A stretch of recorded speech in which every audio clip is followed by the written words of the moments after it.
네, 안녕하세요. 저도 오늘 아침부터 와서 이제 계속 그 세션을 뒤에서 이제 지켜보고 있었는데, 그 다른 행사와 좀 다르게 많은 분들이 굉장히 열심히 참여해 주시고 계신 것 같아요. 이제 열심히 듣고 계신 것 같고, 그거에 힘입어서 저도 오늘의 마지막 세션 한 1시간 반 정도 저희 구글 클라우드의 매니지드 쿠버네티스 서비스인 GK에 대해서 설명을 드리도록 하겠습니다. 이렇게 이제 네 가지 주제를 다루려고 합니다. 사실 이제 쿠버네티스라고 하면 사실 이제 아시는 것처럼 매니지드 그 오픈 소스 쿠버네티스의 이제 관리형 서비스인데, 쿠버네티스라고 하면 컨테이너 기반 애플리케이션을 실행하는 하나의 플랫폼이죠. 그리고 어떤 오픈 소스에 대한 부분을 알아야 되기 때문에 먼저 컨테이너가 뭔지 좀 간략히 설명을 드리고요. 그리고 그럼 오픈소스 쿠버네티스가 어떠한 기능들을 제공을 해서 컨테이너 기반 워크로드를 좀 더 쉽게 운영 관리할 수 있도록 제공하는지, 이런 부분을 좀 먼저 말씀을 드리고요. 그런 다음에 저희 구글이 가지고 있는 구글 쿠버네티스 엔진의 여러 가지 특징들, 그냥 일반 쿠버네티스보다 저희 GK를 쓰면 그 컨테이너 기반 워크로드를 어떻게 더 잘 운영 관리할 수 있는지, 그런 부분에 좀 설명을 드리고요. 마지막으로 저희 GK를 조금 더 쉽게 사용할 수 있는 오토파일럿 모드에 대해서 이렇게 좀 설명을 드리도록 하겠습니다. 컨테이너와 쿠버네티스는 현재이자 미래이다, 이렇게 좀 말씀을 드리고 싶습니다. 사실 아마 여기 참석하신 분들은 컨테이너나 쿠버네티스에 대해서 아마 한 번쯤은 다 들어보셨을 거라고 생각을 합니다. 많은 기업들에서 기존의 워크로드를 컨테이너화하고 그러한 컨테이너들을 쿠버네티스 환경에서 운영 관리하고 있는데, 그건 단순히 현재가 아니라 앞으로 미래에도 더 많은 워크로드들이 그렇게 컨테이너와 쿠버네티스를 선택하게 할 거다라는 부분이고요. 이러한 것들은 많은 조사기관에서 앞으로 미래를 예측할 때 컨테이너와 쿠버네티스는 어떻게 보면 더 핫한 기술이 될 거다, 이렇게 좀 얘기를 하고 있습니다. 자, 그래서 그럼 컨테이너란 무엇인가 좀 말씀을 드려보면요. 컨테이너를 말씀드리려면 사실 컨테이너만 딱 말씀드리는 것보다는 여러 가지 다른 환경과 좀 비교를 했을 때 컨테이너의 장점을 조금 더 부각시켜서 말씀을 드릴 수 있을 것 같아요. 그래서 이렇게 이제 네 가지 환경에 대해서 좀 말씀을 드려보도록 하겠습니다. 첫 번째 이제 물리 서버, 다음에 버추얼 머신, 컨테이너, 그리고 이제 혹자는 컨테이너 다음을 서버리스라고 얘기를 많이들 하십니다. 그래서 그래서 우선 물리 서버를 본다면, 물리 서버는 저희가 사실 좀 옛날 아직도 사용은 하고 있죠. 사실 물리 서버라고 해서 구시대 옛날의 방식을 쓰는 거다, 이렇게 말씀드리기는 좀 어렵고요. 왜냐하면 기업의 환경이라든지 워크로드의 환경에 따라서 어떤 우리의 데이터가 외부로 유출되면 안 된다, 그런 환경 같은 경우는 당연히 여전히 이런 데디케이트 서버를 사용할 수밖에 없는 환경이고요. 이런 데디케이트 서버 같은 경우는 애플리케이션을 실행하려면 이런 방식으로 하죠. 우선 하드웨어가 있어야 되고요. 그 위에 OS를 올린 다음에 그 위에 이제 미드웨어를 설치하고 그 위에 애플리케이션을 설치하는 이런 방식으로 운영을 합니다. 자, 그런데 이거의 단점은 확장에 대한 부분에 많은 시간과 리소스가 소요가 됩니다. 왜냐하면 결국 확장을 하려면 이러한 물리 하드웨어를 더 추가를 해야 되죠. 그러려면 하드웨어를 발주를 낸다든지 아니면 어떤 데이터 센터를 임대를 한다든지 이렇게 하는데 하드웨어 그 추가하는데 시간이 좀 많이 걸리기 때문에 이런 확장성에 좀 어려움이 있고요. 그래서 이제 많이들 사용하시는 게 이제 버추얼 머신에 대한 거죠. 어떻게 보면 저희 클라우드 벤더들이 결국 이러한 버추얼 머신 기반으로 저희가 이제 많은 서비스를 제공을 하고 있죠. 이러한 하드웨어 위에 하드웨어 리소스를 하이퍼바이저라는 걸 통해서 이제 가상화를 하고요. 이런 그 하드웨어의 리소스를 좀 더 효율적으로 사용할 수 있도록 하는 부분들이죠. 그런데 이것도 기존보다는 많은 장점들이 있지만 몇 가지 단점들이 좀 있습니다. 그 VM 자체에 OS가 포함되어 있기 때문에 무겁고, 아무래도 무겁다 보면은 좀 안에 이제 시작하는 시간이 좀 더 걸릴 수 있는 부분들이 있죠. 그래서 이제 이 다음이라고 한다면 결국 이제 컨테이너, 오늘 말씀드린 이제 컨테이너 부분이고요. 컨테이너는 VM에서 얘기하는 몇 가지 단점들을 해결을 했습니다. 우선 무겁다라고 하는, 결국 OS가 포함되어 있던 것을 제거함으로써 컨테이너는 기존 VM보다 훨씬 가벼워졌고요. 그리고 이제 VM이 OS를 포함하고 있기 때문에 부팅 시간이 길어진 것들을 컨테이너는 그런 부분을 포함하고 있지 않기 때문에 훨씬 더 빠르고요. 그리고 이제 컨테이너는 실행하는 방식이 어떻게 보면 프로세스 정도로 시작됩니다. 그렇기 때문에 굉장히 빠르게 시작이 되고요.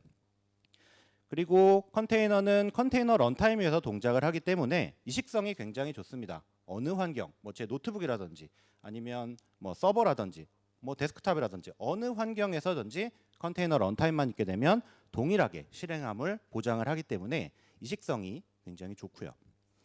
그래서 이러한 컨테이너라고 한다면 아마 도커를 많이 생각하고 계실 거예요. 이제 도커라고 한다면 컨테이너를 빌드하고 실행하고 뭔가 저장, 배포하는 이러한 기능을 하는 하나의 오픈 소스죠.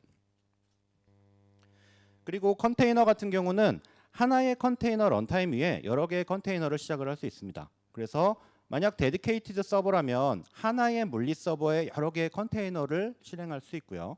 만약 데디케이티드 서버가 아니라 VM 위에도 똑같이 컨테이너 런타임이 있다면 많은 컨테이너를 실행을 할 수가 있습니다. 자, 그렇다는 얘기는 기존 데디케이티드 서버보다 VM보다 훨씬 더 리소스를 효율화해서 사용할 수 있다라는 부분이죠. 이러한 부분도 그래서 요즘과 같이 그 비용에 대해서 좀 민감한 시기에는 이런 컨테이너 기술이 이제 각광받는 이유가 아닌가 싶습니다. 자, 그래서 컨테이너를 정리하자면 이렇게 좀 설명드릴 수 있어요. 경량화되고 아까 말씀드린 것처럼 VM보다 훨씬 가볍죠. 그리고 하나의 그 컨테이너 런타임 위에서 독립적으로 실행이 되고요. 그리고 리소스 효율적으로 리소스가 정말 내가 애플리케이션에 필요한 만큼 정의하면 그 필요한 만큼만 할당이 돼서 컨테이너가 실행이 됩니다. 그렇기 때문에 기존 대비 리소스를 효율적으로 사용하실 수 있고요. 그리고 이식성이 높다. 컨테이너 런타임만 있으면 어느 환경에나 실행할 수 있는 이런 실행 가능한 패키지다라고 말씀을 드릴 수 있습니다.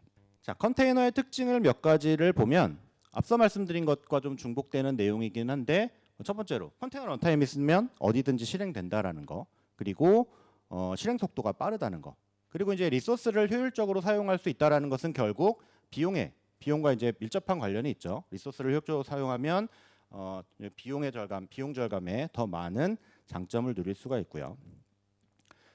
불변하는 인프라. 저희가 이제 예전 VM 기반 아니면 예전 데디케이트 서버 기준으로 본다면 저희가 이제 저희가 운영하고 있는 서버에 뭐 특정 설정을 바꿔야 돼요. 그럼 옛날 같은 경우는 어떻게 하셨어요? SSH로 접근한 다음에 그쪽 서버에서 뭔가 설정을 변경을 하죠. 근데 이러한 서버들이 뭐 한두 대라면 상관이 없는데 실제 엔터프라이즈 환경에서는 이렇게 운영 관리해야 되는 서버들이 굉장히 많죠. 이제 그러한 것들을 사람이 직접 수행하다 보면 어느 순간인가 뭐 달라질 수 있는 부분들이 있죠. 뭐 사람이 한다고 하지만 뭐 그런 것들은 이제 변화가 있을 수도 있고요. 그리고 이제 그러한 것들을 체계적으로 잘 관리가 된다면 그런 변경 이력이 잘 남을 건데 그게 아니라 어떤 운영 담당자가 그냥 자기가 알고 있는 지식으로 뭔가 서버에 접속해서 뭔가 수정을 하다 보면 뭐 그 사람이 휴가를 간다거나 아니면 그 사람이 뭐 퇴사를 한다거나 그렇게 하게 되면 이제 그동안의 히스토리가 없기 때문에 그 다음 뭐 담당자라든지 이런 부분은 좀 난감한 부분이 있죠. 이렇게 계속 운영해 나가다 보면 어느 순간엔간 더 이상 서버의 설정을 변경하거나 이런 부분이 이제 굉장히 조심스러워지죠. 자, 컨테이너는 이런 부분의 단점을 최소화시켰습니다. 이 중간에 있는 불변하는 인프라라는 부분인데요. 결국 인프라 자체는 아무것도 변경이 되지 않습니다. 뭔가 설정이라든지 변경 사항이 있으면 실행되고 있는 서버에 들어가서 뭔가 설정을 하는 게 아니라 그 변경된 설정을 가지고 컨테이너 이미지를 새롭게 빌드합니다. 그런 다음에 그 컨테이너 이미지를 가지고 결국 실행을 하는 거예요. 예를 들어서 서버 100대가 있다. 근데 어떤 설정 A를 바꿔야 된다. 그러면 내가 컨테이너 이미지에 설정 A가 변경된 것을 반영한 다음에 그 컨테이너 이미지를 가지고 100대를 동일하게 배포해 버리는 거예요. 그렇게 하게 되면 결국 이 100대가 자동화해서 배포되고 동일한 컨테이너 이미지로 컨테이너가 만들어지기 때문에 이런 뭐 설정들이 불일치한다든지 그런 부분이 해소될 수가 있는 부분이죠. 그래서 이거 일관된 실행이라는 게 결국 컨테이너 이미지 기반으로 컨테이너가 실행되기 때문에 동일한 컨테이너 이미지로 100개, 1000개를 만들더라도 동일하게 실행이 된다. 이제 그런 부분이고요.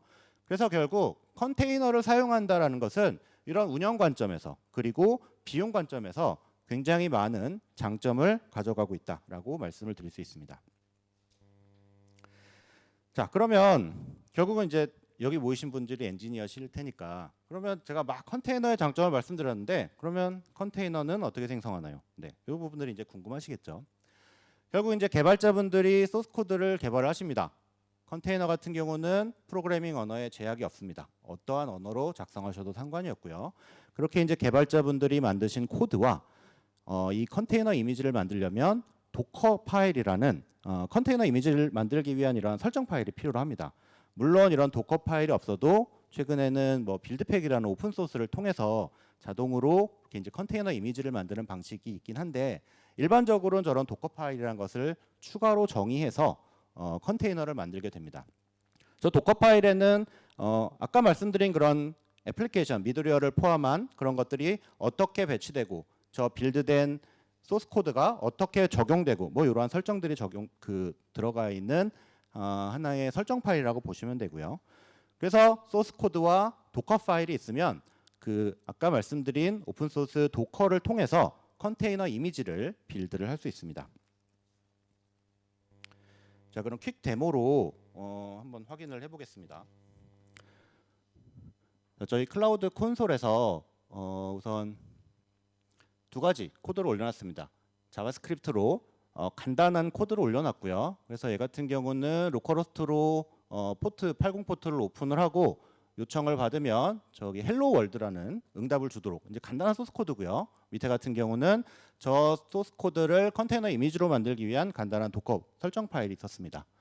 자, 그렇게 하게 되면 그 도커 파일과 소스 코드가 있는 위치에서 아까 도커라는 그 오픈 소스를 사용해서 도커 빌드 그리고 뒤에 태그 이름을 주고 버전을 명시하고 빌드를 하게 됩니다.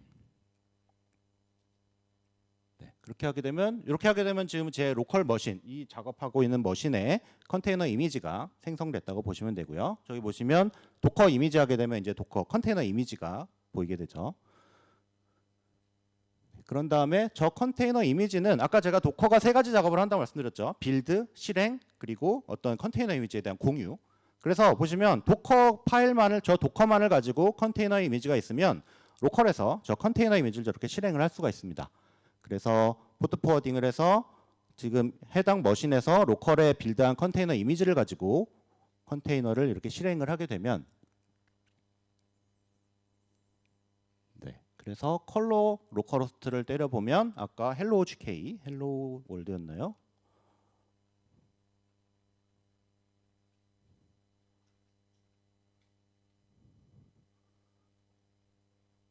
로컬호스트로 아까 포트 포워딩을 4000번으로 했기 때문에 4000으로 하게 되면 저렇게 헬로 월드 이렇게 이제 나오는 것을 볼 수 있죠. 이것만 보면 사실 컨테이너 이미지 만들기 굉장히 쉽죠. 이제 어차피 소스 코드는 각각의 애플리케이션들이 이제 이미 소스 코드는 가지고 계시니 저런 도커 파일만 가지고 있으면 이렇게 이제 컨테이너를 생성하실 수 있습니다. 근데 이제 지금 같은 경우는 제가 도커 커맨드를 통해서 어떤 머신에 제가 이제 가지고 있는 콘솔에서 했기 때문에 그 콘솔의 컨테이너 이미지가 떨어진 거고요. 실제 이것을 쿠버네티스에서 사용하기 위해서는 로컬 머신이 아니라 이 컨테이너 이미지를 리모트 영역에 올려놔야 돼요. 그래서 그것은 여기 보시는 컨테이너 이미지 저장소라는 곳에 저 컨테이너 이미지를 올려야 됩니다. 그러면 간단히 이것도 좀 데모를 보도록 하겠습니다. 아까 도커 빌드라는 것을 통해서 컨테이너 이미지를 빌드를 했죠. 이번엔 아까 빌드한 컨테이너 이미지가 로컬 머신에 있는데 도커 푸시라는 커맨드를 통해서 내 로컬 머신에 빌드된 컨테이너 이미지를 쿠버네티스 사용하기 위해서 컨테이너 이미지 저장소에 이렇게 이제 푸시하는 과정입니다. 네, 이렇게 푸시가 되면 아티팩트 레지스트리라는 게 저희 구글 클라우드의 컨테이너 이미지 저장소인데 지금 노드-앱이라는 게 저기 이제 컨테이너가 저렇게 이제 올라가 있는 것을 확인하실 수 있을 겁니다. 그래서 사실 여기까지 되면은 이제 쿠버네티스에서 요 컨테이너 이미지를 사용할 준비는 끝난 거예요. 근데 아까 같은 경우는 도커로 내가 빌드를 하고 그 빌드한 것을 푸시해서 컨테이너 이미지를 올렸잖아요. 근데 저희는 사실 이런 부분들이 어떻게 보면 두 번의 작업을 해야 되기 때문에 불편해서 저희 앞선 시간에서 배웠던 G클라우드 커맨드를 통해서 두 가지 작업을 하나의 커맨드로 할 수 있는 G클라우드 명령어를 제공을 하고 있습니다. 그래서 G클라우드의 빌드의 서밋이라는 것을 커맨드를 하게 되면 그 컨테이너 소스 코드를 저희 이제 레파지토리에 올리고 그 올라간 코드에서 컨테이너 이미지를 빌드한 다음에 그 빌드 결과물로 나온 컨테이너 이미지를 아티팩트 레지스트리에 푸시하는 것까지 한 번에 하는 명령어가 이러한 명령어고요. 그래서 앞서 도커 커맨드로 해서 이제 두 단계로 했던 것을 저희 G클라우드의 빌드 서밋이라는 커맨드를 사용하시게 되면 이렇게 이제 한 번에 빌드와 푸시를 한 번에 할 수 있다라는 부분을 보여드리고요. 자, 그래서 여기까지 하게 되면 이제 쿠버네티스에서 컨테이너 이미지를 사용할 준비는 끝난 것입니다. 네, 이렇게 해서 푸시 작업까지 끝났고요. 그러면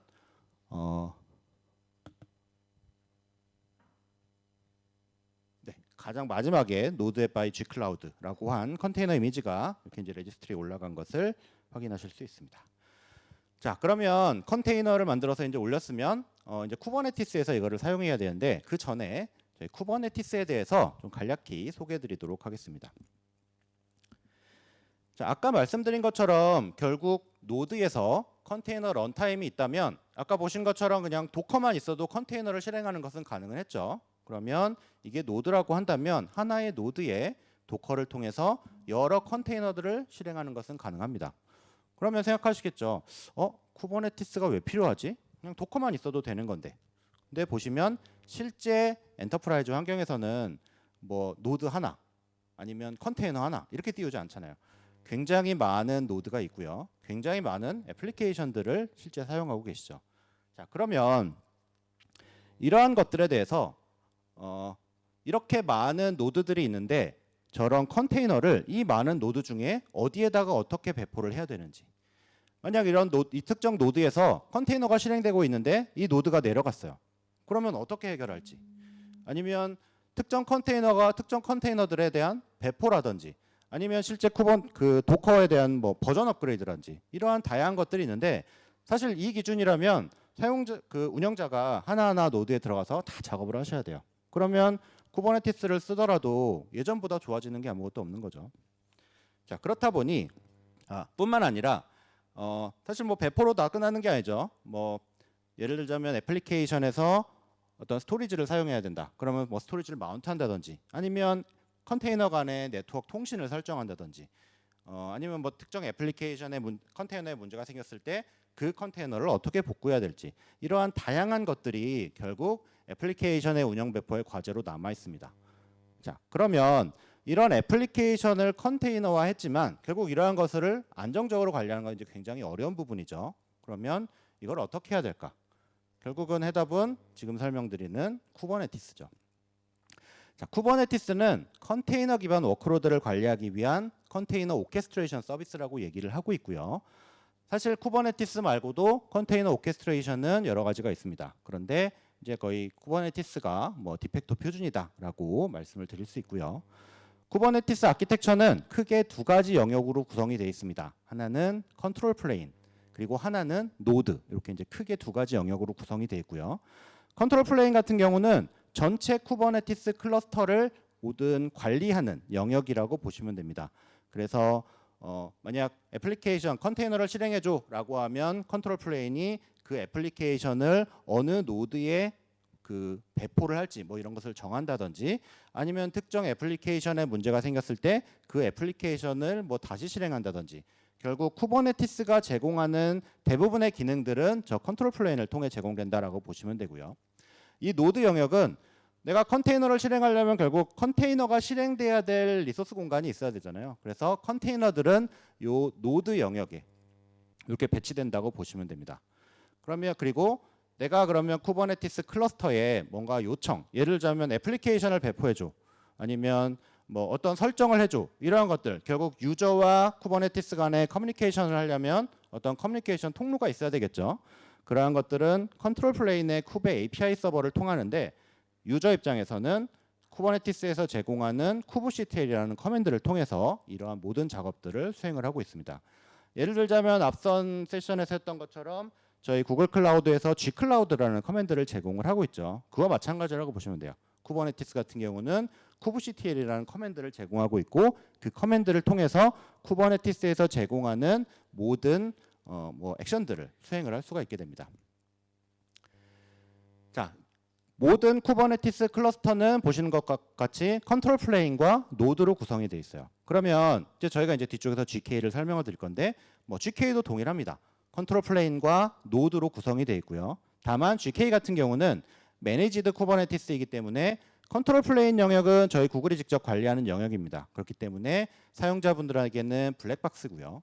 실제 워크로드가 배포되는 환경은 저희 구글의 VM인 GC2로 되어 있습니다. 그래서 저희 GK에서 클러스터를 생성을 하시면 저 컨트롤 플레인 영역은 안 보이고요. 그 클러스터에 생성한 노드가 이런 VM들이 뭐 생성한 그 설정한 수만큼 이렇게 생성되는 것을 보실 수 있을 거예요. 네, 그런 다음에 유저가 kubectla는 커맨드로 나 A라는 컨테이너 이미지로 뭐 이 A라는 컨테이너를 10개 만들어줘라고 kubectl을 통해서 컨트롤 플레인에 요청을 하면 저 컨트롤 플레인에서 각각의 노드에다가 이렇게 이제 애플리케이션을 생성한다. 이게 가장 기본적인 쿠버네티스 아키텍처라고 보시면 됩니다. 쿠버네티스는 다양한 기능들을 제공을 하고 있습니다. 가장 중요한 기능이 저는 이제 스케줄링이라고 생각을 하는데요. 아까 이렇게 이제 노드 공간이 있었죠. 쿠버네티스 클러스터가 여기 이제 마스터가 있고 각각의 그 애플리케이션 컨테이너가 실행되는 VM 공간이 있습니다. 컨테이너를 실행을 하시려면 결국은 컨테이너가 필요한 거는 CPU와 메모리겠죠. 그럼 그 CPU와 메모리는 이 컨테이너가 배포되는 VM의 CPU와 메모리를 어떻게 보면 이제 할당받아서 사용을 하는 거겠죠. 그러면 결국 컨테이너를 생성하실 때는 그 컨테이너가 필요로 한 CPU와 메모리를 함께 정의를 합니다. 그리고 쿠버네티스가 하는 역할은 그 애플리케이션이 필요한 CPU 메모리를 파악을 하고 현재 쿠버네티스 클러스터에 있는 노드들에서 그 애플리케이션이 필요한 만큼의 CPU와 메모리가 가용한 노드에다가 해당 애플리케이션을 배치하는 역할을 합니다. 사실 이러한 역할이 없다면 사용자가 현재 클러스터에 있는 VM들의 리소스 상황을 다 모니터링하고 이 애플리케이션이 필요한 CPU와 메모리가 이만큼이니까 내가 쭉 모니터링하다가 그만큼의 가용한 영역이 있는 데다가 수동으로 배포를 해야 되겠죠. 근데 이러한 작업이 필요 없다라는 얘기입니다. 클러스터는 전체 노드의 리소스 상황을 계속 모니터링하고 있고요. 컨테이너가 배치가 될 때 컨테이너가 필요한 만큼을 자동으로 판단을 해서 그 노드에다가 컨테이너를 배포하게 됩니다. 자, 두 번째는 이제 라이프 사이클과 상태 유지에 대한 부분이고요. 이거는 뭐냐면 애플리케이션이 만약 컨테이너가 동작되다 뭐 여러 가지 이유로 애플리케이션이 죽을 수가 있죠. 그럼 죽었을 때 뭐 예전 같은 경우는 뭐 운영자한테 콜 오면 운영자가 뭐 들어가서 수동으로 할 수도 있고요. 아니면 뭐 크론 잡 걸어가지고 계속 확인하다가 애플리케이션 죽었으면 다시 띄우고 막 이런 거 했죠. 이럴 필요가 없다라는 거예요. 컨테이너는 기본적으로 내가 클러스터에다가 해당 A라는 컨테이너 이미지로 만든 애플리케이션들 10개를 유지해줘라고 정의만 하면 쿠버네티스는 어떻게든 그 10개를 유지하려고 굉장히 노력을 합니다. 물론 하지 못하는 경우도 있어요.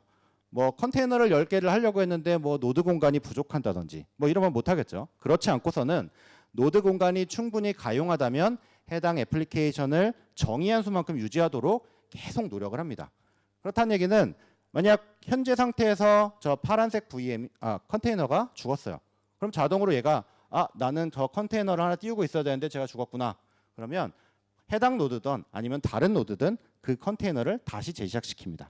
그렇기 때문에 결국 쿠버네티스에서 컨테이너를 운영하게 되면 가용성이 이제 굉장히 높아지겠죠. 자, 다음 스케일링.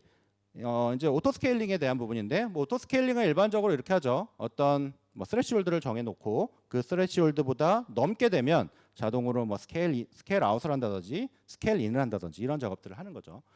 쿠버네티스도 동일합니다. 내가 애플리케이션을 5개를 배포했는데 평균 CPU를 만약에 뭐 50%를 유지해줘라고 설정을 하게 되면 만약 CPU 사용량이 높아졌다 그렇게 하게 되면 자동으로 애플리케이션을 확장을 하고요. 그리고 만약 너무 낮아졌다 그럼 평균을 높이기 위해서 애플리케이션 줄이는 이렇게 이제 자동으로 설정된 스레시홀드에 대해서 애플리케이션에 대한 확장과 축소를 자동으로 수행을 합니다. 자, 그럼 로드 밸런싱. 애플리케이션을 하나만 배포하진 않죠. 그럼 여러 가지를 배포하게 되면 외부에서 트래픽이 들어왔을 때 여러 애플리케이션의 트래픽을 부하 분산을 해야 되겠죠. 이러한 부분까지도 이러한 서비스라는 것을 통해서 쿠버네티스가 기능을 제공을 하고 있고요. 뿐만 아니라 뭐 스토리지에 대한 부분들, 로깅 모니터링, 디버깅, 뭐 어센티케이션과 어설라이제이션 애플리케이션을 운영하기 위한 굉장히 많은 기능들을 쿠버네티스는 기본적으로 이렇게 이제 제공을 하고 있습니다. 자, 쿠버네티스가 기본적으로 하는 역할은 뭐냐면 우선 사용자가 쿠버네티스 클러스터한테 명령을 합니다. 예를 들자면 현재 클러스터에 A라는 컨테이너 이미지로 컨테이너를 10개 유지해줘 라고 요청을 하게 되면 쿠버네티스 클러스터가 하는 일은 그 10개라고 유지해줘라고 한 것을 상태를 계속 체크를 합니다. 그래서 우선 10개라고 요청했으니 10개를 만들어야 되겠구나. 10개를 만들고요. 내부적으로 만약 몇 개가 죽어서 5개만 됐다. 그러면 얘의 최종 목표가 10개이기 때문에 나머지 5개를 또 추가로 생성하고 계속 이러한 작업들을 한다라고 보시면 돼요. 그래서 사용자가 할 일은 결국은 희망하는 클러스터의 상태, 결국 클러스터가 가고자 하는 최종 골을 정의하는 거고요. 쿠버네티스는 사용자가 정의한 희망하는 클러스터 상태를 유지하기 위해서 계속 노력을 한다라고 보시면 됩니다. 네, 그래서 그럼 사용자는 그 희망하고자 하는 상태를 어떻게 정의해야 되냐? 여러 가지 방식이 있습니다. 아까 말씀드린 대로 쿠버네티스에서는 저 kubect라는 커맨드를 통해서 쿠버네티스의 모든 액션을 한다고 말씀을 드렸죠. kubectl에 run nginx의 이미지하고 뒤에 컨테이너 이미지의 주소를 넣게 되면 저 컨테이너 이미지를 가지고 컨테이너를 실행을 합니다. 저게 이제 어떻게 보면 이제 가장 쉽게 쿠버네티스 클러스터의 컨테이너를 실행해라라고 하는 명령이고요. 아마 쿠버네티스를 조금 해보신 분들은 야물 파일에 대해 들어보셨을 거예요. 사실 쿠버네티스에서 제공하는 저 야물 파일을 프로그래밍 어떻게 보면 저 작성하는 게 가장 큰 일이라고 생각을 하셔도 됩니다. 저 똑같은 작업을 저 아래에 있는 이런 것을 통해서 이런 형식으로 이렇게 야물 파일 형태로 작성을 할 수 있고요. 이렇게 위에 있는 커맨드를 통해서 하든지 아니면 이러한 야물 파일을 통해 작성을 한 다음에 클러스터에 적용을 하면 동일하게 쿠버네티스에서는 저 컨테이너를 실행을 하게 됩니다. 얘는 이제 다른 리소스. 아까 같은 경우는 여기 보시면 여기 nginx라는 nginx.1.14.2라는 컨테이너 이미지를 가지고 컨테이너를 하나 실행시켜라라고 명령을 하는 거고요. 얘 같은 경우는 똑같이 nginx라는 요 이미지를 가지고 컨테이너를 만들어. 그런데 리플리카스 3개, 하나가 아니라 3개의 컨테이너 이미지를 만들어라고 이렇게 명령을 하는 거예요. 그래서 만약 이제 쿠버네티스를 오늘 세션 이후에 좀 더 공부를 하신다면 아마 이런 야물 파일들 작성하는 부분에 대해서 이제 많은 공부를 하셔야 될 겁니다. 자, 쿠버네티스에서는 지금 말씀드린 그런 야물 파일들 결국은 그것들을 쿠버네티스에서는 쿠버네티스 오브젝트라는 명칭으로 얘기를 하고 있습니다. 이 쿠버네티스 오브젝트는 쿠버네티스가 제공하는 모든 기능들, 결국 모든 설정들을 이러한 야물 파일 형태로 사용자가 작성해서 클러스터에 적용하도록 제공을 하고 있습니다. 첫 번째는 워크로드에 대한 타입이고요. 저희가 이제 애플리케이션에 이제 굉장히 여러 가지 타입이 있죠. 예를 들자면 그냥 스테이트리스 애플리케이션, API 서버라든지 웹 서버 이러한 것들, 아니면 스테이트풀 애플리케이션, 데이터베이스라든지 이러한 것들, 아니면 배치 잡을 위한 것들, 아니면 크론 잡, 여러 가지 이러한 워크로드의 형태들이 있죠. 쿠버네티스는 그러한 것들을 다 지원을 합니다. 그래서 이런 스테이트리스 애플리케이션이나 아니면 스테이트풀 애플리케이션, 어떤 잡 형태, 그리고 이제 스케줄과 함께 연결된 크론 잡의 형태, 그리고 각각의 노드마다 하나씩 설치되는, 예를 들자면 로그 수집 에이전트라든지 매트릭 에이전트 이런 것 같은 경우는 각각의 노드마다 설치가 돼야 되죠. 그런 것들을 위한 데몬셋, 이러한 알고 계시는 대부분의 워크로드들을 쿠버네티스에서 실행할 수 있도록 이렇게 이제 다양한 형태의 타입, 워크로드 타입을 지원하고 있고요. 그리고 이제 쿠버네티스 컨테이너는 결국 노드에 배치가 되는데, 그러면 그 애플리케이션에서 디스크를 써야 된다. 그러면 노드에 있는 디스크 영역 아니면 외부에 있는 디스크 영역을 애플리케이션에 마운트해야 되잖아요. 이러한 부분을 지원하기 위한 퍼시스턴트 디스크에 관련된 부분들, 그리고 저희 DB 설정이나 이런 것들, 어떤 애플리케이션의 컴피그 같은 경우는 저희 소스 코드에 넣지 않죠. 따로 컴피그 파일 이런 데다 이제 따로 이제 분리해서 배포하고 이렇게 이제 관리하시는데, 그런 것들을 위한 시크릿이나 컴피그 맵 같은 이런 리소스 제공을 하고 있고요. 그리고 내가 만든 애플리케이션을 외부로 그 클러스터 외부로 노출시키기 위한 뭐 서비스나 인그레스 영역들. 그리고 아까 말씀드렸던 스케일링, 수평 확장, 파드에 대한 애플리케이션에 대한 수평 확장, 애플리케이션에 대한 수직 확장을 제공하는 HPA와 VPA. 그리고 그 인증 인가를 위한 부분들. 그리고 다양한 클러스터에 대한 설정들을 하기 위한 이러한 리소스들. 이렇게 이제 다양한 쿠버네티스 오브젝트들을 제공을 하고 있고요. 쿠버네티스를 공부하신다라는 거는 이러한 리소스들이 어떠한 역할을 하고 이러한 리소스들을 야물 파일로 어떻게 정의해서 쿠버네티스에서 적용한다. 결국 이거를 공부하시는 거나 마찬가지라고 보시면 돼요. 그래서 이러한 것들을 다 공부하시면 이제 쿠버네티스 공부를 다 하신 거라고 보시면 될 것 같습니다. 자, 그러면 아까 여기까지 했었죠. 컨테이너 이미지까지 저장을 했죠. 그러면 실제 컨테이너 이미지 저장소에 저장한 컨테이너 이미지를 쿠버네티스에 배포를 해보도록 하겠습니다. 이러한 야물 파일을 배포할 거예요. 요거를 간단히 설명을 드리면 아까 저희가 컨테이너 이미지 아티팩트 레지스트리에 저장한 그 컨테이너 이미지예요.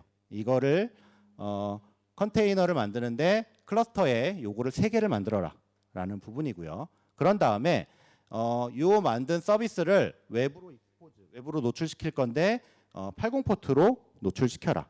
그리고 이제 서비스 같은 경우는 여러 가지 타입을 제공하고 있는데 요 로드 밸런서 타입이라는 거는 서비스 외부에 퍼블릭 IP가 할당이 됩니다. 그래서 저희 구글 클라우드에서는 그러한 역할을 저 이제 클라우드 로드 밸런싱을 통해서 제공을 하고 있어서 저희 GK에서 서비스를 로드 밸런스 타입으로 만들게 되면 내부적으로 이렇게 이제 클라우드 로드 밸런싱이 생성이 되고 외부에서 접근할 수 있는 퍼블릭 IP가 할당이 됩니다.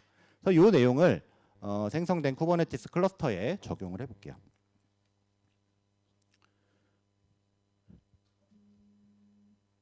우선 클러스터는 제가 미리 하나 생성을 해놨고요. 보시면 클러스터 1이라는 이름으로 노드, 실제 워크로드가 배포될 VM이 3개가 이 클러스터에 포함되어 있다고 보시면 됩니다.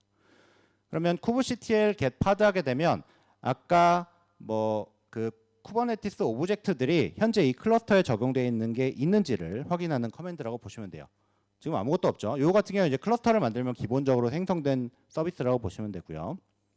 그런 다음에 이전 장표에서 보셨던 그 야물 파일들을 로컬에다 저장을 합니다. 그래서 야물 파일을 하나 정의를 하고 아까 보셨던 그 야물 파일을 복붙해서 로컬에 저장을 하고요. 똑같죠? 아까 아티팩트 레지스트리에 저장한 컨테이너 이미지 그리고 이거를 3개를 만들어라 라는 부분이고요. 그리고 서비스를 80 포트로 이제 외부에 로드 밸런스 타입으로 노출시켜라 라는 부분이고요. 네, 요거는 아까 아티팩트 레지스트리에 저장했던 그 컨테이너 이미지였죠. 그래서 네, 버전도 0.1 네, 동일하고 요거를 이렇게 이제 파일을 저장을 하고요. 그런 다음에 그럼 야물 파일을 생성된 클러스터에 적용을 해야 되겠죠. 이럴 때도 kubectl 커맨드, 아까 말씀드렸던 kubectl의 apply에 현재 hello gk 야물 파일을 이렇게 적용을 합니다. 그렇게 하게 되면 요 야물 파일에 정의된 것들이 아까 기본적으로 제가 생성해 놨던 쿠버네티스 클러스터에 적용이 되고요. 아까는 뭐 디플로이먼트나 파드나 서비스 현재 배포된 클러스터에서 그 리소스들이 있는지 봤을 때는 아무것도 없었죠. 근데 여기 이제 디플로이먼트를 만들고 서비스를 만들었죠. 그러면 이제 디플로이먼트가 생성됐고 요 파드라고 한다면 쿠버네티스에서 얘기하는 최소의 배포 단위입니다. 그래서 파드는 한 개 이상의 컨테이너를 정의할 수 있는 쿠버네티스에서 얘기하는 가장 최소 단위고요. 보시면 이제 3개의 컨테이너, 즉 3개의 파드가 이렇게 이제 배포된 걸 보실 수 있고요. 아까 요 서비스를 외부로 노출하기 위해서 로드 밸런서 타입의 서비스를 만들었죠. 얘는 여기 이제 펜딩이 되어 있는데 내부적으로 현재 그 로드 밸런서를 만들고 있는 거예요. 그래서 이제 로드 밸런서가 만들어지면 이렇게 이제 퍼블릭 IP가 할당이 되고요. 이렇게 되면 저 퍼블릭 IP를 통해서 외부에서 요 만든 컨테이너 애플리케이션에 이렇게 이제 접근을 할 수가 있게 됩니다.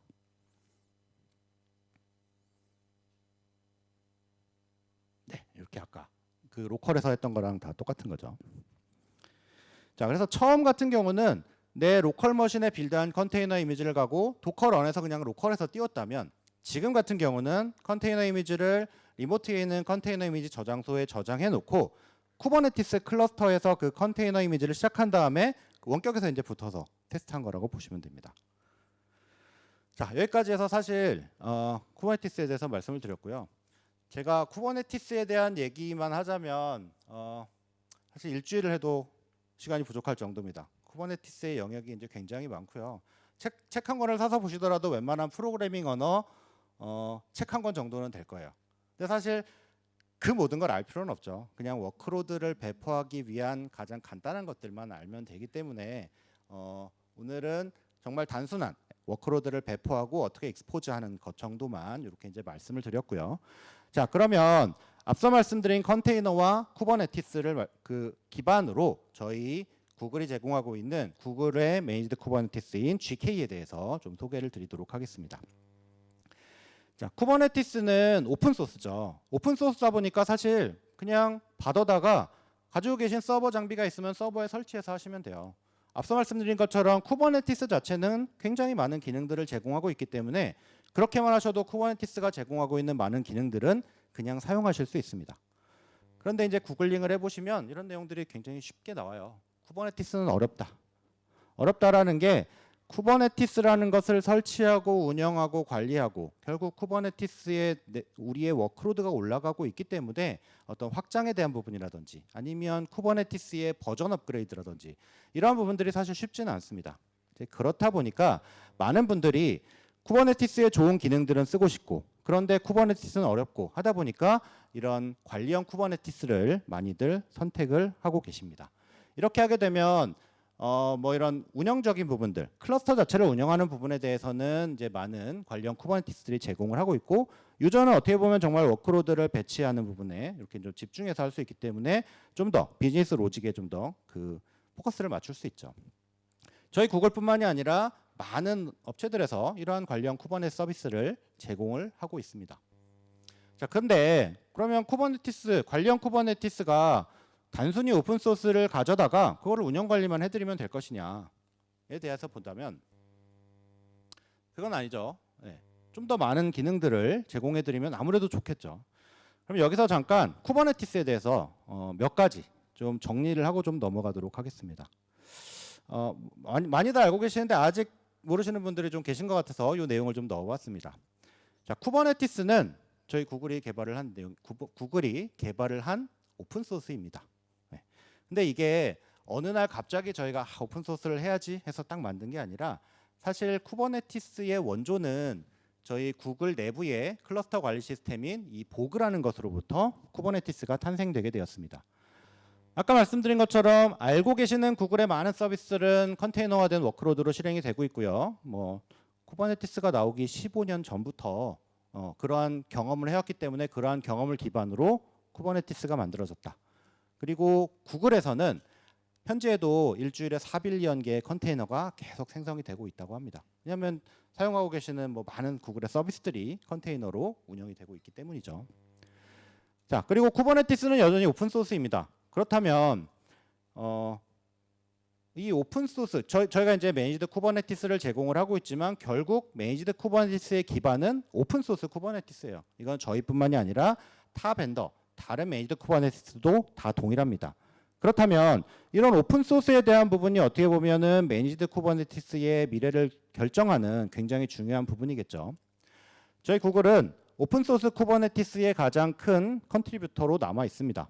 뭐 최근 몇 년만 보더라도 전체 컨트리뷰션의 약 30%를 저희가 계속 유지해 오고 있고요. 또한 오픈소스 쿠버네티스는 GK에서 빌드되고 그리고 모든 테스트는 GK에서 되고 있습니다. 그렇다는 얘기는 결국 쿠버네티스 자체의 새로운 피처들은 아무래도 GK에서 가장 정상적으로 잘 실행됨을 보장할 수 있는 부분들이겠죠. 자, 그러면 이렇게 말씀드린 이런 GK의 여러 가지 특징들 몇 가지 좀 설명을 드리도록 하겠습니다. 자, 첫 번째 완전 관리형.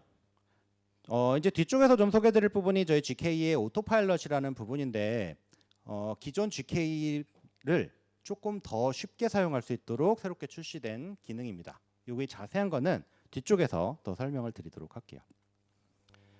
자, 두 번째, GUI 기반의 도구에서 마우스 클릭 또는 어떤 API 호출로 운영 환경에서 실행 가능한 GK를 쉽고 빠르게 생성 가능하다.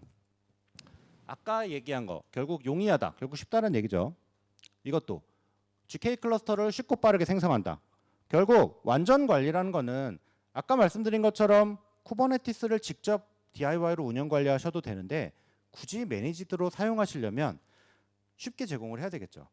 좀 더 편리하게 운영자분들이 기존에 운영하면서 많은 시간을 들였던 것을 최소화하게 하는 것들이 결국 TCO 관점에서 뭐 비용 효율화 그런 측면에서도 굉장히 좋은 거죠. 그렇다는 얘기는 이러한 어려운 쿠버네티스를 어떻게 하면 좀 더 쉽게 편리하게 사용할 수 있을까에 좀 포커스가 맞춰져 있다고 보면 되고요.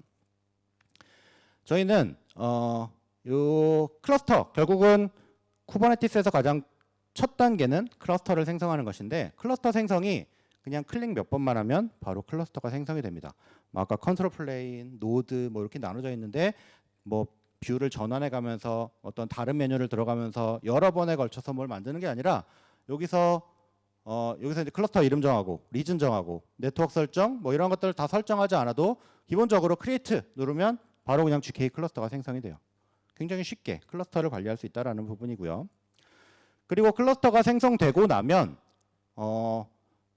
쿠버네티스에서 가장 중요한 거는 CPU와 메모리입니다. 애플리케이션의 CPU와 메모리를 기반으로 어떤 노드에 배치할지를 정하기 때문에 노드에 대한 CPU와 모니터링 CPU와 메모리에 대한 모니터링이라든지 아니면 현재 내가 배포한 애플리케이션 컨테이너들의 뭐 상황이라든지 이러한 것들을 그냥 단일의 GUI 기반의 뷰에서 다 보실 수 있고요.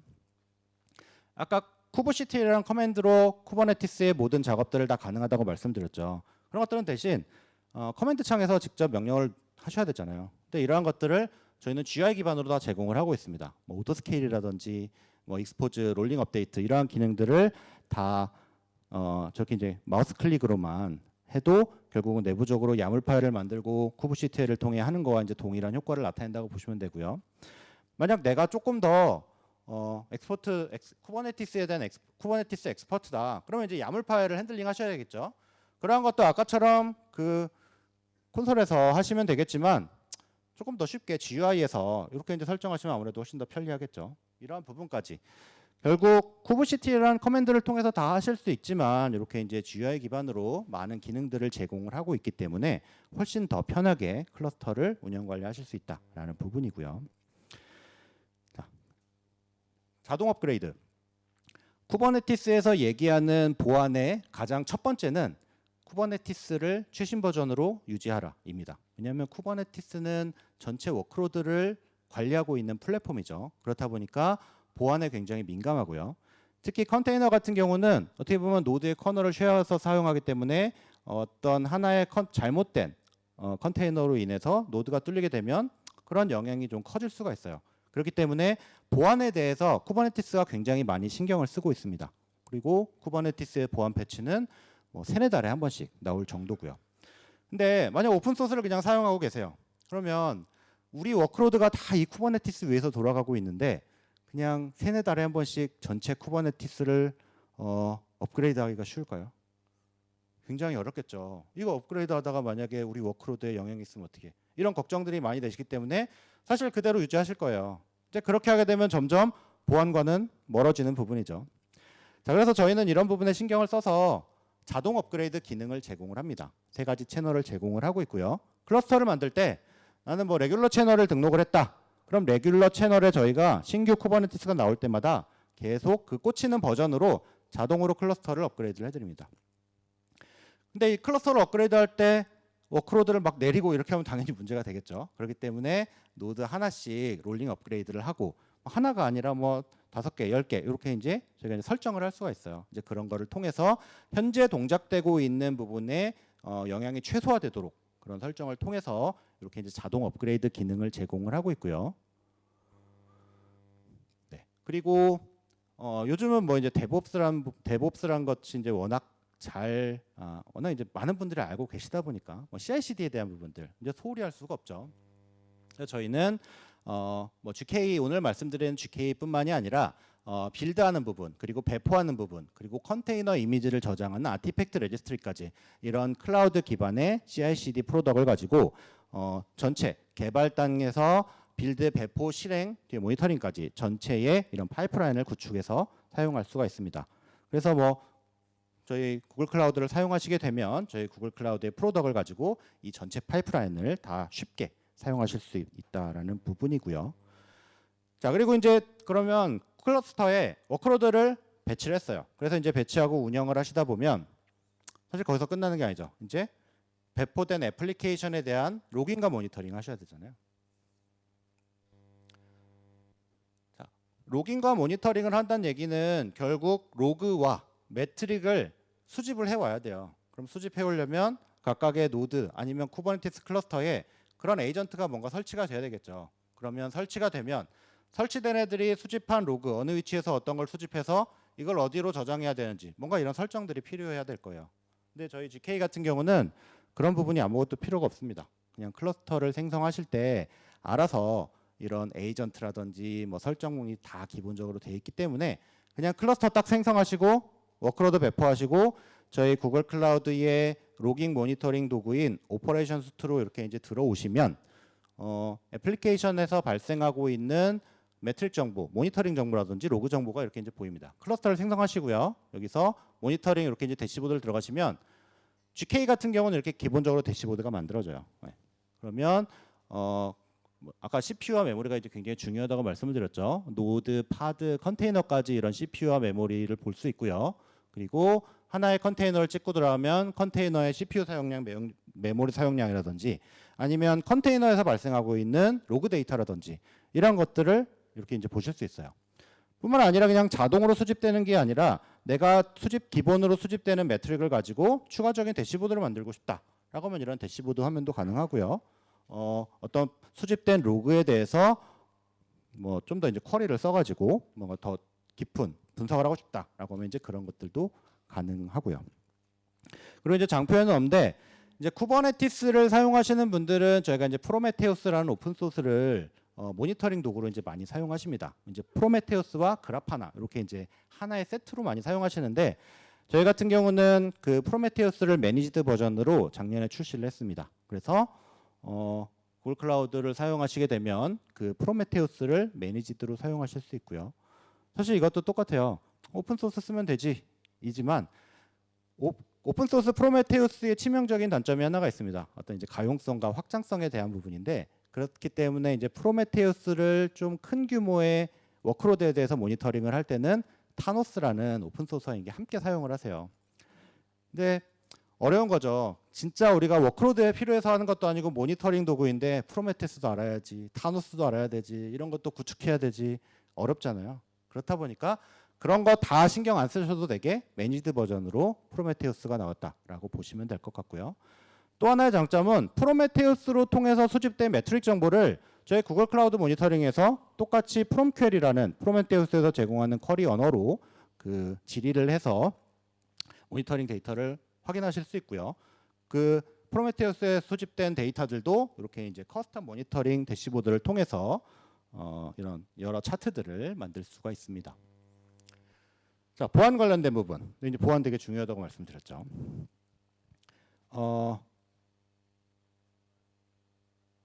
그 워크로드가 배치되는 부분이 이제 노드고요. 노드는 아까 말씀드린 것처럼 GK에서는 저희 구글의 컴퓨터 엔진으로 만들어진다고 말씀을 드렸죠. 오늘 아마 이전 세션에 광호님께서 아마 요거 설명을 해주셨을 거예요. 컨피덴셜 노드에 대한 부분들. 그리고 아마 실디드 노드도 말씀을 주셨는데 이렇게 좀 보안이 강화된 노드 기반으로 워크로드를 배포할 수 있는 기능들을 제공을 하고 있고요. 그리고 COS라는 거는 컨테이너 옵티마이즈드 OS라고 하는 저희 구글이 만든 크로미니엄 기반의 OS입니다. 컨테이너에 최적화가 되어 있고요. 저희가 보안에서 말할 때 외부로 노출되는 영역이 작으면 작을수록 안전하다고 하죠. 네, 그래서 이 컨테이너 옵티마이즈드 OS는 컨테이너를 실행하기 위한 저희 노드의 기본 OS인데 그러한 영역을 최소화했어요. 딱 컨테이너를 실행하는 데 필요한 모듈만 넣었다고 보시면 되고요. 또 이런 질문하시죠. OS에 대한 업그레이드도 해야 되지 않나요? 이 COS 같은 경우는 쿠버네티스 클러스터가 업그레이드 될 때 노드 OS도 자동으로 업그레이드를 합니다. 그렇기 때문에 쿠버네티스의 버전뿐만 아니라 노드 OS 버전도 신경 쓰실 필요가 전혀 없고요. 자, 그리고 이제 뭐 다양한 설정들, 요 이제 프라이빗 클러스터 같은 경우는 우리 클러스터를 외부 인터넷 공간으로부터 격리하는 클러스터예요. 그렇게 하게 되면 기본적으로 클러스터를 그냥 만드시면 노드마다 각각의 VM마다 퍼블릭 IP가 할당이 되는데 그러한 부분을 좀 제어함으로써 외부에서 나가는 것을 이제 뭐 나트를 통해서 나가도록 이렇게 이제 좀 외부 인터넷 공간과 격리하는 이런 이제 클러스터도 제공을 하고 있고요. 그리고 이제 자동 업그레이드가 되면서 당연히 이제 보안 패치도 자동 업그레이드에 포함이 됐죠. 그렇기 때문에 자동 업그레이드가 되면서 주기적으로 올라오고 있는 이런 이제 보안 패치도 자동으로 된다고 보시면 되고요. 자, 다음 워크로드 아이덴티티. 요거는 아마 광호님이 첫 번째 세션에서 IAM에 대해서 좀 말씀을 주셨을 거예요. 저희 이제 클라우드 서비스 같은 경우는 기본적으로 뭐 인증이나 인가 같은 것들을 받아야지만 서비스를 사용하는 게 일반적이죠. 이제 그렇다 보니까 그런 각각의 클라우드 서비스에서 IAM 계정을 하나 만들고 그 IAM 계정에다가 이 계정이 할 수 있는 권한을 막 부여하죠. 그런 다음에 이제 이걸 쓰려면 아마 이렇게 많이 사용하실 거예요. 이 IAM 계정에 연결된 키를 다운받아서 그 키를 어디 로컬에 저장해 놓은 다음에 이제 사용을 하시죠. 근데 이게 보안상으로 문제가 있어요. 만약에 그 키가 기간이 만료되면 그 만료된 거에 대한 처리를 또 해야 되죠. 아니면 이러한 키가 유출되면은 굉장히 큰 문제가 생길 수 있죠. 네. 그래서 이제 그런 이렇게 이제 사용하다 보면 이런 보안 위험이 발생할 수 있는데 저희 GK에서는 워크로드 아이덴티티라는 기능을 제공을 합니다. 이거는 뭐냐면 저희 구글 클라우드에서 IAM을 하나 만듭니다. IAM을 서비스 어카운트로 하나 만들고요. 그런 다음에 쿠버네티스에서 동일하게 이러한 권한 관리라는 서비스 어카운트라는 게 있어요. 그러면 이 쿠버네티스의 서비스 어카운트와 구글의 IAM 서비스 어카운트를 서로 매핑을 해줍니다. 그러면 이 쿠버네티스 서비스 어카운트가 이 IAM에 있는 권한을 그대로 다 가져가는 거예요. 이렇게 하게 되면 뭐 키를 다운로드 받을 필요도 없고요.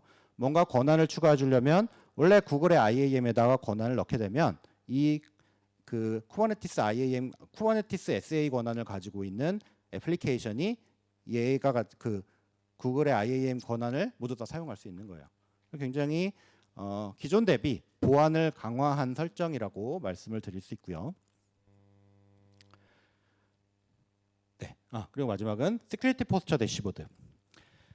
자, 이거 같은 경우는 아직 최근에 나온 기능이어서 현재는 이제 프리뷰 상태입니다. 현재 실행되고 있는 클러스터를 자동으로 계속 스캐닝을 합니다. 그러면서 그 클러스터에 있는 보안 위험을 이렇게 이제 대시보드 형태로 표시를 하고 있는데요. 현재는 두 가지 기능을 제공을 하고 있습니다. 하나는 컨테이너 이미지에 대한 취약점을 검사하는 기능. 그러니까 현재 클러스터에서 실행되고 있는 컨테이너 이미지의 취약점을 검사해서 이렇게 이제 대시보드 형태로 노티를 주고요. 또 하나는 사용자가 쿠버네티스 야물 파일로 다양한 설정 파일들을 적용해서 클러스터에 적용을 했는데 그러한 설정들에 뭔가 보안의 위험이 있다. 이제 그러한 부분들, 설정에 대한 미스컨피그레이션에 대한 부분들을 이렇게 이제 이러한 대시보드를 통해서 제공을 하고 있습니다. 사실 컨테이너 취약점 검사는 쿠버네티스 컨테이너 쪽에선 굉장히 좀 일반화된 것들이에요. 왜냐하면 컨테이너 이미지에 취약점이 있으면 그 취약점이 있는 컨테이너 이미지를 가지고 우리 클러스터에서 실행했을 때 그 취약점으로 인해서 전체 클러스터에 영향을 줄 수 있거든요. 그래서 컨테이너를 배포할 때는 항상 이런 컨테이너 이미지에 대한 취약점 검사하는 것을 권장을 하고 있고요.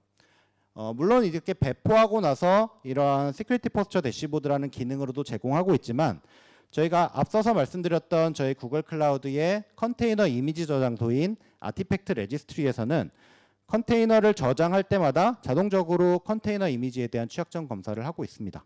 그래서 저희 아티팩트 레지스트리를 사용하시면 사실 클러스터에 배포되기 이전에 그런 것들을 다 차단하는 거죠. 그래서 뭐 이러한 부분을 굳이 활용하지 않으셔도 되는 장점도 가지고 있고요. 자, 다음 워크로드 최적화 관점. 여기서는 저희는 네 방향의 자동 확장을 제공을 하고 있습니다. 쿠버네티스는 확장성, 그 오토 스케일링에 대해서 굉장히 많은 기능들을 제공을 하고 있어요. 특히 앞서서도 말씀드렸지만 컨테이너에 대한 수평 확장, 그리고 또 하나 제공하는 거는 컨테이너에 대한 수직 확장도 제공하고 있어요. 수직 확장이라고 하는 거는 내가 애플리케이션에 뭐 CPU를 vCPU 하나, 뭐 메모리 1기가라고 했는데 실제 부하를 막 받다 보니까 수평 확장이 아니라 이 리소스를 좀 높여야 될 것 같아라고 하면 얘가 컨테이너가 쿠버네티스가 스스로 파악을 하고 판단을 하고 뭐 CPU를 2개로, 뭐 메모리를 뭐 2기가, 10기가로 이렇게 늘리는 작업들도 쿠버네티스가 제공을 합니다. 그래서 수평 확장은 똑같은 애플리케이션을 옆으로 수평으로 확장하는 거죠. 그리고 수직 확장은 현재 컨테이너에 할당된 리소스를 수평으로 확장되는 기능이라고 보시면 되고요. 자, 뿐만 아니라 컨테이너가 확장된다라는 얘기는 결국은 컨테이너가 배치될 수 있는 노드 영역, 그 VM 영역이 충분할 때 얘기인 거죠, 클러스터에. 근데 컨테이너를 막 수평으로 확장하는데 노드에 더 이상 해당 애플리케이션을 할당할 공간이 없어요. 그렇게 하게 되면 사실 컨테이너를 더 이상 배치할 수가 없겠죠. 이런 상태에는 이제 펜딩 상태로 이제 걸려서 더 이상 그 애플리케이션이 확장되지 않는데, 이럴 때를 대비해서 요 이제 클러스터 오토 스케일링, 결국 노드에 대한 자동 확장도 제공을 하고 있습니다. 네. 그래서 뭐 노드의 자동 확장뿐만 아니라 이건 이제 자동 축소 기능도 제공을 하고 있고요. 자, 그리고 이제 노드 오토 프로비저닝이라는 거는 어떻게 보면 노드의 뭐 수직 확장이라고도 볼 수 있는데, 현재 있는 노드의 리소스를 늘리는 거는 아니고요. 뭐 새로운 노드 풀을 만들어서 새로운 인스턴스 타입을 정의하는 거라고 보시면 됩니다. 그래서 이렇게 이제 네 방향의 자동 확장을 제공을 하고 있고요. 자, 이제 과금에 대한 부분, 사실 과금에 대한 부분도 중요하죠. 저희 GK는 두 가지의 운영 모드를 가지고 있습니다. 하나는 스탠다드 모드라는 것이고요. 하나는 오토파일럿이라는 모드인데 이건 이제 뒤에서 조금 더 설명을 드릴게요. 저희가 이제 기본 모드, 스탠다드 모드 같은 경우는 아까 클러스터마다 VM이 프로비저닝 된다고 말씀을 드렸죠. 그러면 그 프로비저닝 되는 것에 대해서 과금이 돼요. 사실 클러스터 하나에 노드를 3개를 만들어 놓고 나는 아무것도 안 하더라도 이 생성된 노드에 대해서 과금이 됩니다. 근데 좀 이따 설명드릴 이 오토파일럿 모드 같은 경우는 노드의 생성을 사용자가 직접 하지 않으세요. 그리고 이제 컨테이너에 대해서 실제 배포하는 컨테이너에 대해서만 과금이 된다고 보시면 돼요. 그렇기 때문에 프로비저닝 오토파일럿이란 모드에 대해서는 노드의 리소스가 아니라 실제 파드의 리소스에 대해서 과금이 된다. 이 부분 뒤에서 조금 더 설명을 드릴게요. 그리고 뭐 스팟 VM이나 T2D VM 이런 거 같은 경우는 아마 앞서서 광호님 세션에서 이 VM들이 어떤 역할을 하는지는 아마 설명을 들으셨을 거예요. 그래서 어떤 비용 효율적인 스팟 VM이라든지 아니면 ARM 기반의 어떻게 보면 가성비죠. 가성비 VM 기반으로 워크로드를 동작할 수 있어서 좀 더 비용 효율적으로 클러스터를 운영 관리할 수 있다라는 부분이고요. 그리고 쿠버네티스에서 머신러닝 워크로드, GPU를 기반으로 GPU를 사용하는 머신러닝 워크로드들을 굉장히 많이들 사용을 하세요. 그리고 또한 쿠버네티스가 GPU를 지원을 하고 있습니다. 그래서 이러한 부분들을 좀 효율적으로 사용하기 위해서 뭐 하나의 GPU, 뭐 A100 GPU를 뭐 7개, 최대 7개까지 이렇게 이제 격리해서 사용한다든지 아니면 하나의 GPU를 여러 애플리케이션들이 사용할 수 있도록 이렇게 이제 타임 쉐어링으로 제공하는, 어떻게 보면은 GPU 비싸잖아요. 비싼 GPU를 각각의 여러 애플리케이션들이 좀 더 효율적으로 사용할 수 있도록 이런 이제 다양한 기능들을 저희 GK가 제공을 하고 있고요. 자, 요즘은 코스트 옵티마이제이션이 많은 기업들의 화두죠. 네, 그럼 저희는 GK 차원에서도 이런 코스트 옵티마이제이션에 대한 뷰를 제공을 하고 있습니다. 여러 번 강조드렸지만 쿠버네티스에서 가장 중요한 거는 CPU와 메모리라고 말씀을 드렸죠. 그러면 현재 클러스터나 아니면 애플리케이션에서 현재 CPU와 메모리를 어떻게 사용하고 있는지를 이렇게 이제 대시보드 형태로 나타내는 거예요. 그럼 이게 뭐가 중요하냐? 왜냐하면 여기 지금 클러스터에 이만큼 잡혀 있는데 내가 요만큼 쓰고 있다라는 얘기는 요만큼이 낭비되고 있다라는 거예요. 근데 요 낭비되고 있는 게 그냥 공짜가 아니라 어떻게 보면 내가 돈을 내고 있는 영역인 거예요, 리소스에 대해서. 그럼 이러한 것들이 계속 지속이 된다면 이런 부분들을 좀 최소화해야 되겠죠. 결국 우리가 현재 운영하고 있는 인프라 비용에 대해서 최적화할 수 있는 인사이트를 여기서 얻을 수 있는 거고요. 클러스터뿐만이 아니라 밑에는 각각의 컨테이너 단위입니다. 아까 컨테이너마다 컨테이너가 사용돼야 될 CPU와 메모리를 설정해야 된다고 말씀드렸죠. 그것도 마찬가지로 컨테이너에 내가 뭐 1vCPU만 사용하면 되는데 막 10vCPU를 잡았어요. 그러면 이것도 이제 굉장히 노드의 리소스를 그만큼 잡아먹고 있다라는 얘기니까 낭비겠죠.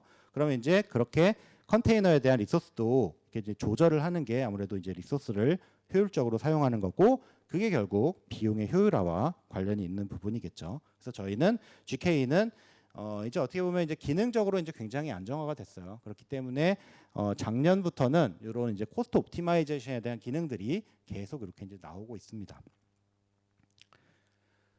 자, 퀵데모를 하나 보여드리겠습니다. 아까는 쿠버네티스 클러스터의 kubectl 커맨드를 통해서 배포하는 것을 말씀드렸죠. 근데 여기서는 GUI 기반으로 애플리케이션을 배포하는 걸 말씀드릴게요.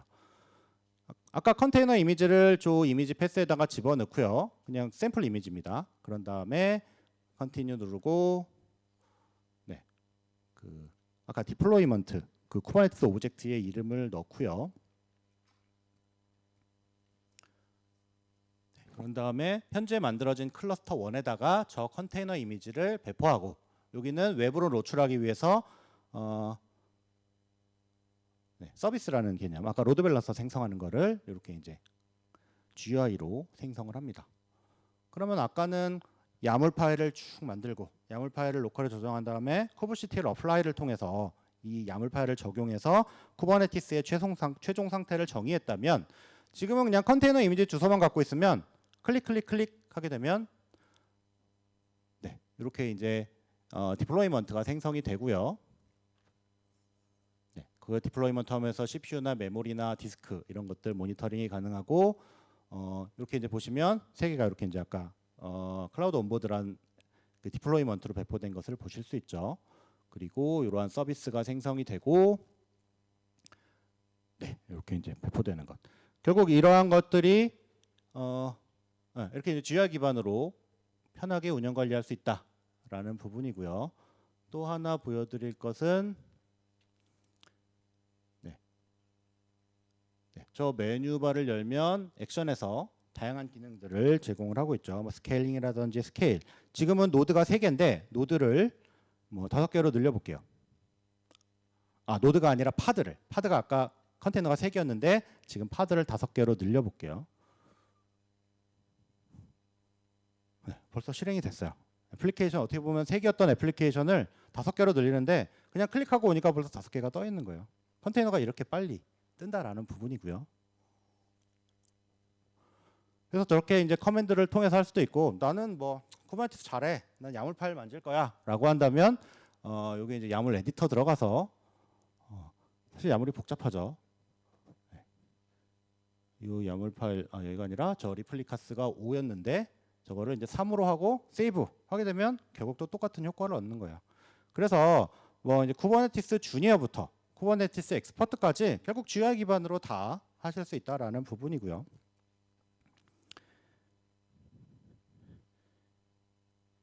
네, 이렇게 이제 3개로 굉장히 빠르게 뭐 확장뿐만 아니라 축소도 굉장히 빠르게 이루어지죠. 자, 이제 마지막으로 GK 오토파일럿에 대해서 좀 말씀을 드릴게요. 저희 GK는 2가지 운영 모드를 가지고 있습니다. 하나는 스탠다드 모드, 하나는 오토파일럿 모드. 오토파일럿 모드는 일명 서버리스 쿠버네티스라고 얘기를 합니다. 서버리스라고 하면 드는 생각이 어떤 거세요? 첫 번째, 인프라 관리가 필요 없다. 그냥 인프라를 어떻게 보면 만약 구글의 서버리스를 사용한다. 그럼 저희가 다 인프라 관리를 해드리는 거죠. 그리고 스케일링에 대한 부분들, 확장에 대한 부분도 신경 쓰실 필요 없죠. 인프라 관리도 안 하시니까 당연히 확장도 저희가 알아서 해드리는 거죠. 그리고 가장 중요한 사용한 만큼 과금한다. 이런 게 일반적으로 알고 계시는 서버리스의 장점들이죠. 그러한 것들이 GK에 그대로 녹아들었다고 보시면 됩니다. 네, 그래서 이 서버리스 쿠버네티스라고 하는 오토파일럿에 대해서 잠시 좀 소개를 드리도록 하겠습니다. 오토파일럿은 재작년에 새롭게 출시된 저희 GK의 운영 모드입니다. 그런데 이게 작년 말에 저희 GK의 권장 모드로 올라왔어요. 그래서 GK에서 오토파일럿 할래, 스탠다드 모드 할래, 그러면 저희가 먼저 말씀드린 건 오토파일럿 쓰십시오. 저희가 이렇게 이제 권장을 드린다라는 거예요. 네. 결국 저희가 지금 밀고 있다라는 얘기죠. 왜 그러냐 하면은 초반에 오토파일럿이 나왔을 때만 해도 스탠다드 모드보다 기능이 조금 떨어졌어요. 떨어진다는 게 스탠다드가 제공하고 있는 많은 기능들을 몇 가지 지원 못하는 기능들이 있었어요. 근데 1년간 이런 것들을 굉장히 많이 따라잡았고요. 지금은 오토파일럿을 사용하시더라도 훨씬 더 쉽게 효율적으로 사용할 수 있다라는 부분을 말씀드릴 수 있어요. 그렇기 때문에 저희의 권장 모드, 그래서 여기 보시면 이제 리커멘디드 딱지가 이렇게 딱 붙어 있는 거 보실 수 있을 거예요. 두 가지를 좀 비교를 해볼게요. 스탠다드 모드 같은 경우는 기본적으로 노드의 프로비저닝, 아까 클러스터를 만들게 되면 노드가 생성된다고 말씀드렸잖아요. 이 노드 생성에 대한 것은 실제 유저의 책임입니다. 뭘 하셔야 되냐면은 이제 오전 광호님 세션에 들으셨겠지만 저희가 이제 여러 가지 인스턴스 타입들을 제공을 하고 있잖아요. 물론 인스턴스 타입마다 다른 게 CPU와 메모리 뭐 이러한 것들이 다르죠. 그럼 내가 클러스터를 만들 때 노드가 저희의 VM이 생성된다라는 얘기는 결국 클러스터의 VM을 어떤 인스턴스 타입으로 할지 정하셔야 돼요. 네, 그리고 노드를 몇 개로 할지, 그리고 스케일링을 몇 개까지 할지 이런 것들을 정하셔야 돼요. 그럼 이제 고민되시죠. 아, 높은 사양의 노드를 만들어서 노드를 조금만 운영할까? 아니면 낮은 사양의 노드를 만들어서 노드를 많이 사용할까? 이런 것들 되게 고민되시잖아요. 굉장히 어려운 고민입니다. 이런 것들. 이러한 것들을 스탠다드 모드에서는 직접 하셔야 돼요. 근데 오토파일럿 같은 경우는 여기 써 있죠. 파드의 리소스 기반으로 노드가 프로비저닝이 돼요. 즉 그러한 부분 신경 쓰실 필요 없어요. 노드에 대한 프로비저닝을 그리고 운영 관리를 저희 구글의 SRE가 직접 해드립니다. 즉 사용자 입장에서는 노드를 신경 쓰실 필요가 없는 거예요. 그럼 뭘 신경 써야 되냐? 애플리케이션에서 아까 필요한 리소스를 정해야 된다고 말씀을 드렸죠. 그러면 그 필요한 리소스만큼 저희가 자동으로 노드를 프로비저닝을 합니다. 그렇기 때문에 노드에 대한 운영 관리, 아까 스탠다드 모드에서 고민하셔야 됐던 그런 부분들을 고민하실 필요가 없는 부분이죠. 자, 다음 노드에 대한 관리. 사실 뭐 노드 직접 만드셨으니까 이런 뭐 노드의 관리나 업그레이드 직접 하셔야 되죠. 물론 업그레이드 아까 릴리즈 채널이라는 기능을 통해 자동 업그레이드 된다고 말씀을 드렸잖아요. 근데 그거를 그럼 처음에 클러스터 만들 때 할지 말지 이런 거 정도는 결정하셔야 되잖아요. 오토파일럿 그런 거 결정하실 필요 없습니다. 그냥 디폴트 옵션입니다. 자, 과금에 대한 부분. 쟤는 노드가 프로비저닝, 사용자가 프로비저닝 했기 때문에 프로비저닝 한 만큼 무조건 과금이 돼요. 아무 클러스터를 만들고 아무 컨테이너를 올리지 않더라도 저희 입장에서는 사실 노드 만들어 드린 거잖아요. 그러니까 과금이 됩니다. 얘는 클러스터를 만들고 컨테이너 하나도 안 띄웠어요. 그러면 과금이 안 돼요. 물론 하나도 안 되진 않습니다. 저희가 이제 클러스터 관리 비용이라고 해서 시간당 0.1불, 굉장히 미미한 금액이죠. 그 정도는 뭐 둘 다 과금되는 건 마찬가지인데 노드에 대한 부분이 전혀 과금이 되지 않는다는 거예요. 그러면 언제 과금되냐? 내가 오토파일럿 클러스터에다가 vCPU 하나에 메모리 100기가짜리, 10기가짜리 컨테이너를 하나 올렸어요. 그러면 그 컨테이너가 실행되는 리소스만큼 과금이 되는 거예요. 그러니까 정말 아까 말씀드린 것처럼 페이퍼 유즈인 거죠. 서버리스 같은. 마지막 오토스케일링에 대한 부분. 스탠다드 모드 같은 경우는 내가 노드를 최소 몇 개까지, 최대 몇 개까지 확장할지를 미리 설정을 하셔야 돼요.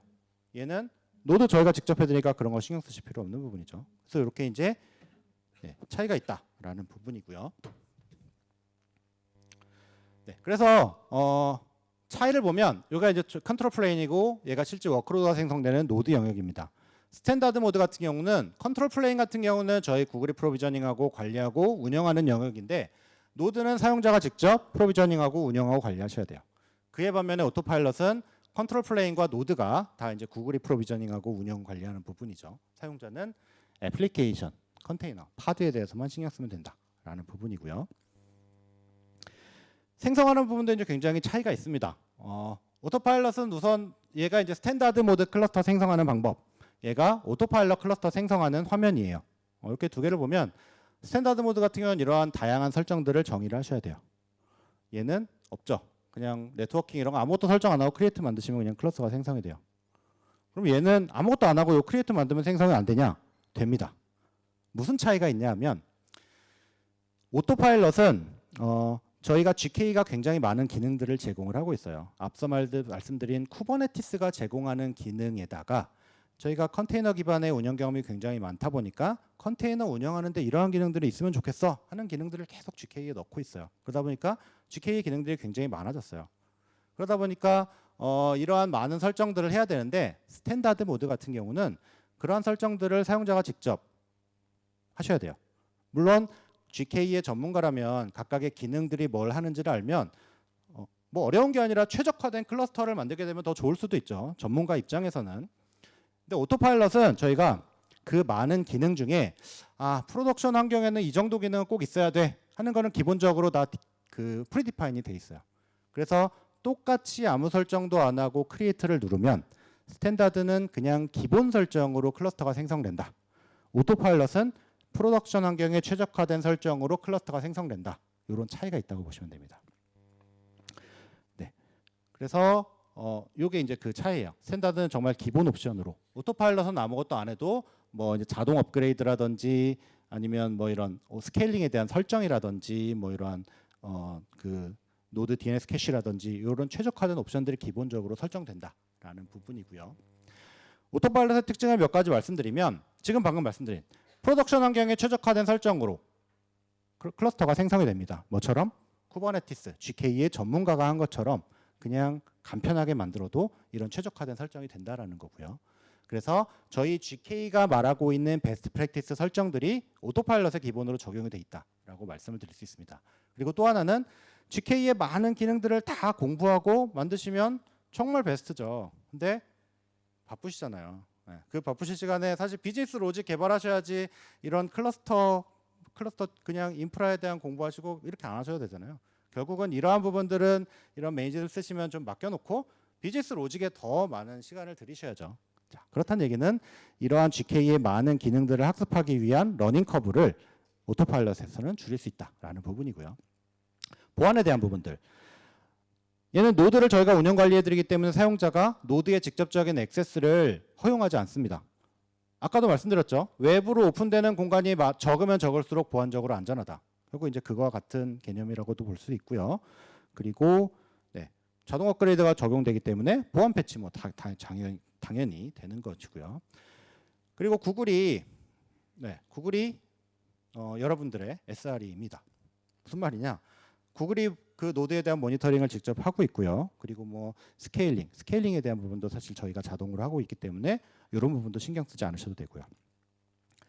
리소스 효율성 확장. 자, 빈 패킹이라는 건 뭐냐면 비용을 정말 효율적으로 쓰고 싶다. 그러면 노드 하나에 컨테이너들을 잘 레고를 쌓아야 돼요.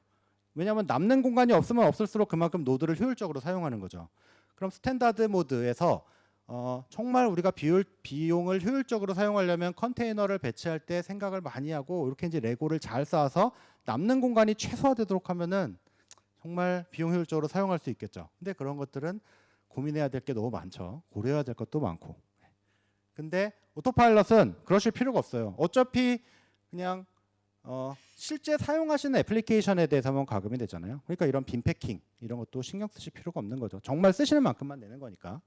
그리고 마지막으로 페이퍼 파드에서 사용하는 컨테이너가 사용하는 리소스만큼 과금이 된다라는 부분이고요. 그리고 중요한 거, 가장 중요한 거 빼면요. 빨간색으로 해놓고 오토파일럿은 막 말씀을 드렸지만 결국은 쿠버네티스예요. 앞서 말씀드렸던 쿠버네티스의 장점, 앞서 말씀드렸던 쿠버네티스 오브젝트 다 그냥 사용하실 수 있고요. 그리고 여전히 GK예요. 앞서서 GK 장점들 막 소개드렸죠. 그게 결국은 얘도 GK니까 그 기능들이 장점들이 똑같이 적용된다라는 부분이고요.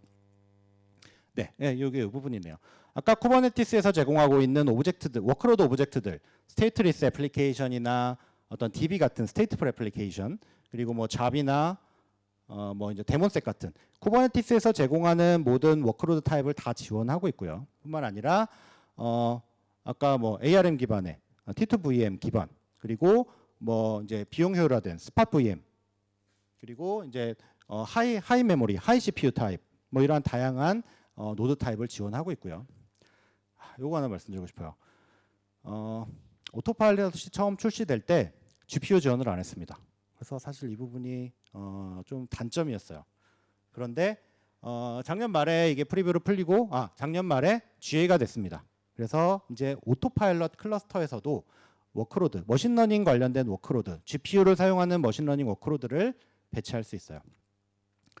추가적으로 장점을 말씀드리면 오토파일럿의 개념이 사용한 만큼 과금한다잖아요. 근데 GPU 비싸죠.